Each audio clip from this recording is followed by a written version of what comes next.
Welcome to Indus talks. നമ്മൾ ഇന്ന് ഈ വീഡിയോയിൽ ഡിസ്കസ് ചെയ്യാൻ പോകുന്നത് CPT കാർഡിയോവാസ്കുലർ സിസ്റ്റം ചാപ്റ്ററിൽ നിന്നുള്ള extra corporeal membrane oxygenation or extra corporeal life support സർവീസസിനെ പറ്റിയാണ്. Prolonged extracorporeal membrane oxygenation or extracorporeal life support is a procedure that provides cardiac and or respiratory support to the heart and or lungs, which allows them to rest and recover when sick or injured. Sick അല്ലെങ്കിൽ injured ആയിരിക്കുന്ന സമയത്ത് ഈ prolonged extracorporeal membrane oxygenation or extracorporeal life support heart അതുപോലെ ലങ്സിന് cardiac അതുപോലെ തന്നെ respiratory support provide ചെയ്യും. ECMO or ECLS supports the function of the heart and or the lungs by continuously pumping some of the patient's blood out of the body to an oxygenator, അതായത് membrane lung എന്നും പറയും. Where oxygen is added to the blood, carbon dioxide is removed and the blood is warmed before it is returned to the patient. അതായത് ഈ ECMO അല്ലെങ്കിൽ ECLS work ചെയ്യുന്നത് ഒരു പേഷ്യൻറ്റിൻ്റെ blood പുറത്തുള്ള ഓക്സിജനേറ്ററിലേക്ക് collect ചെയ്യും. അതിനുശേഷം ബ്ലഡിലേക്ക് ഓക്സിജൻ ആഡ് ചെയ്ത് കൊടുക്കും. ബ്ലഡിലുള്ള കാർബൺ ഡൈ ഓക്സൈഡിനെ റിമൂവ് ചെയ്യും. എന്നിട്ട് പേഷ്യൻ്റ് ഈ ഒരു ബ്ലഡിനെ വാം ചെയ്യും. അതിനുശേഷം പേഷ്യൻറ്റിലേക്ക് ആ ബ്ലഡ് തിരിച്ച് അഡ്മിനിസ്ട്രേറ്റ് ചെയ്യും. ഇങ്ങനെയാണ് ഈ ECMO അല്ലെങ്കിൽ ECLS വർക്ക് ചെയ്യുന്നത്. There are two methods that can be used to accomplish ECMO or ECLS.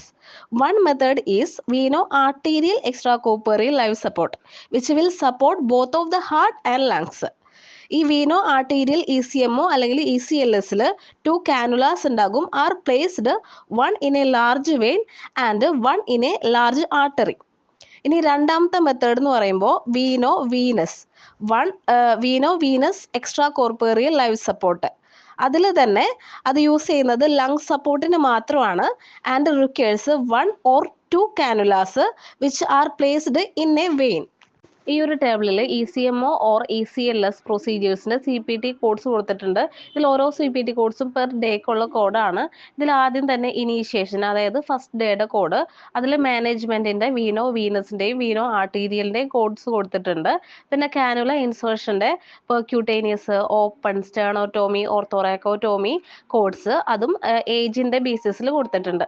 ഇനി സബ്സീക്വൻ്റ് ഡേയ്സിലത്തെ കോഡ് മാനേജ്മെൻറ്റിൻ്റെ വീനോ വീനസും വീനോ ആർട്ടീരിയലും ഉണ്ട്.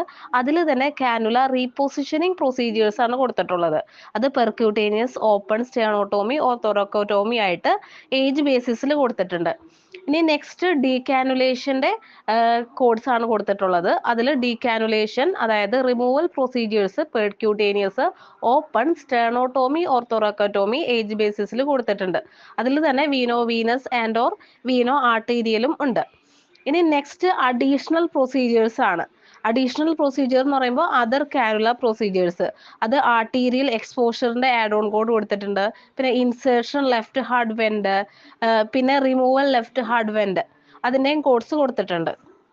ECMO or ECLS daily management and repositioning services, അതായത് സബ്സീക്വൻറ്റ് ഡേയ്സിലുള്ള codes may not be reported on the same day as initiation services by the same or different individuals. ഇപ്പോൾ same or different physicians ആണ് ചെയ്തതെങ്കിലും ഇനീഷ്യേഷൻ്റെ ഡേയിലത്തെ കോഡ്സിൻ്റെ കൂടെ നമ്മൾ subsequent ഡേയിൻ്റെ code കൊടുക്കാൻ പാടില്ല. Repositioning of ECMO or ECLS cannula at the same session as insertion is not separately reportable. Repositioning codes ഒന്നും ഇൻസേർഷൻ്റെ കോഡ്സിൻ്റെ കൂടെ റിപ്പോർട്ട് ചെയ്യാൻ പാടില്ല. In the same vessel should only be reported using the insertion code. Same വെസലിൽ തന്നെയാണ് ചെയ്തിട്ടുള്ളതെന്നുണ്ടെങ്കിൽ insertion code മാത്രം റിപ്പോർട്ട് ചെയ്യാൻ പാടുള്ളൂ. If cannula are removed from one vessel and new cannula are placed in a different vessel, ഒരു വെസലിൽ നിന്ന് cannula remove ചെയ്തു എന്നിട്ട് പുതിയൊരു വെസലിലേക്ക് ഇൻസേർട്ട് ചെയ്തു എന്നുണ്ടെങ്കിൽ report the appropriate cannula removal and insertion codes. റിമൂവലിൻ്റെ കോഡും അതുപോലെ തന്നെ ഇൻസേർഷൻ്റെ കോഡും കൊടുക്കാവുന്നതാണ്. Extensive repair or replacement of an artery may be additionally reported. Fluoroscopic guidance used for cannula repositioning is included in the procedure when performed and should not be separately reported.